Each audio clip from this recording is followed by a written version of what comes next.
Hello. All right, before we begin painting on our actual art piece, I wanted to talk to you a little bit about color. This is a color wheel. You've probably seen one before. It is a tool artists use to divide colors and make color matches. So we're going to talk about the different parts. So on this color wheel, you can see these are called cool colors. So I like to think about the ocean. These are colors that you might find in the ocean waters, okay, if you're looking at the water. And these, are colors that make you think of the sun, okay? This one has yellow in it, but it's still considered a green. All right, and then sometimes you have something called a complementary color scheme. So color schemes are things like when you paint your room and all of your furniture and all of your decorations kind of go into the room and they all kind of go well together. Artists are thinking about this when they create a room like that. Red and green, red and orange, red and green, what does that make you think of? These are complementary colors. So when you put them together, there's a lot of excitement, a lot of vibrant color.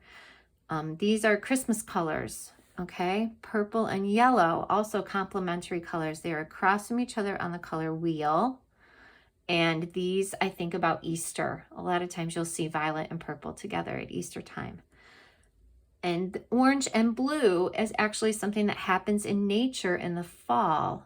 If you're looking up at an orange leafed tree in the fall and the blue sky is behind it, you know how those two colors complement each other. They make each other stand out. They're beautiful and just amazing to look at. So when you're outside this fall, make sure you get a chance to look at a blue sky and an orange leaf tree. All right, other color combinations that go well together are red and then the two that are opposite. Okay, so green is opposite, but right next to green. So we have blue-green and we have yellow-green. These three make a great combination, and any others that you can see, violet, yellow-green, and yellow-orange, or violet, orange, and green, okay?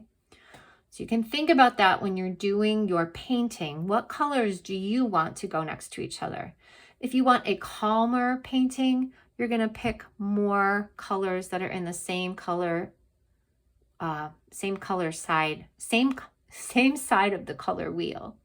All right, the warm colors or the cool colors. Another thing you can do is a monochromatic color. For instance, on the barn, when you're doing the barn, you're probably going to stick with some reds, okay? So this color palette is monochromatic. It has different shades of the same color. This one's got more yellow in it, but as far like from here to here, these are all reds. But this is a dark red and it gets lighter and lighter. So when you're talking about a shade, you're talking about how light or how dark a color is. Here's another monochromatic color palette right here. These are my greens inside my paint palette. So I have a dark green all the way up to a light green that's gotten dirty.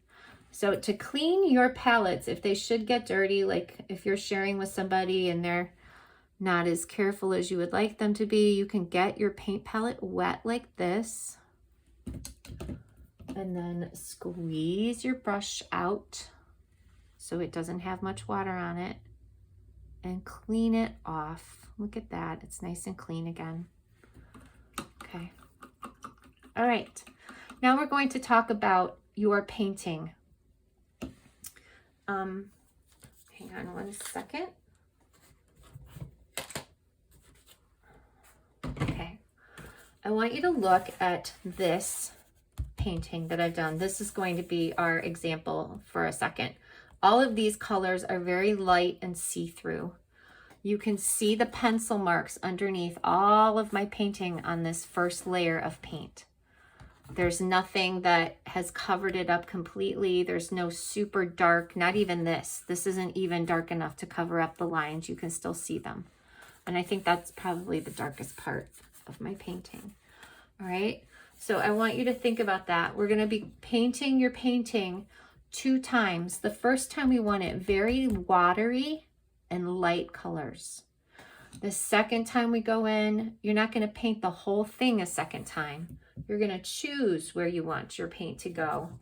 So let's say you want some shadows on the barn.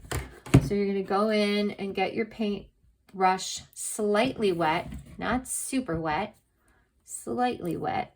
You're going to get the paint slightly wet, and then you're going to go back in and cover up some of those lines. Now this is actually the third time I'm doing this. I put on a lighter, a darker shade over the red, and now I'm putting on a little bit more darker shade. So if you want to do that, you can. You just have to make sure that your painting is dry before you add these details. Do not add them on wet paint, or you will wind up with something called a watermark on your painting. So I'll show you what I'm talking about. Let's say this is the barn.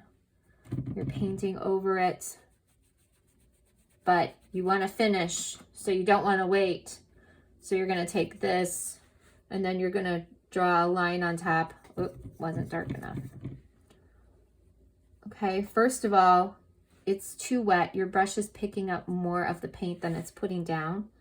And second of all, it's going to make this wet mark here, and that's going to turn into a blossom, which, I mean, sometimes you can use that to make something look really cool, but most of the time you don't want that thing that's right there. It's a bleed out, kind of like what we did over here. This was intentional. This is not intentional. Okay. All right. Does that make sense? All right. If you have any questions when I come around, you can ask me, and have fun painting.